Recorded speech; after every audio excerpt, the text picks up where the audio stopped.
Semaine du 26 mai au 1er juin 2025. Réflexion.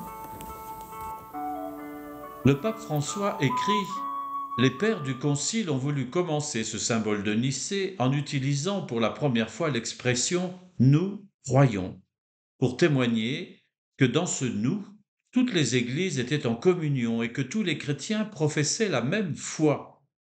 Le Concile de Nicée est une pierre miliaire dans l'histoire de l'Église. Son anniversaire invite les chrétiens à s'unir dans la louange et l'action de grâce à la Sainte Trinité et en particulier à Jésus, le Christ, le Fils de Dieu, consubstantiel au Père, qui nous a révélé ce mystère d'amour.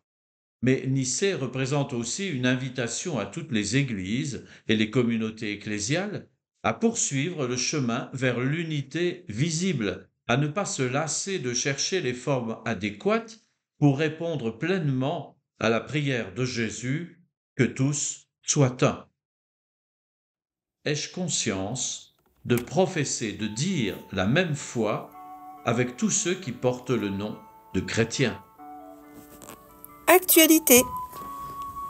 Pour terminer le mois de Marie, du vendredi 30 mai au dimanche 1er juin, aura lieu à Rome le jubilé des familles, des enfants, des grands-parents et des personnes âgées. En effet, le pape François n'oubliait jamais les personnes âgées qui connaissent souvent la solitude et l'abandon. Ce jubilé est une invitation à vivre la joie en famille, comme dans celle de Sainte Thérèse de Lisieux, la famille Martin. Dans cet esprit, un concert, des spectacles et jeux pour enfants, ainsi qu'une vénération des reliques de Sainte Thérèse et de ses parents, Louis et Zélie Martin, seront proposés.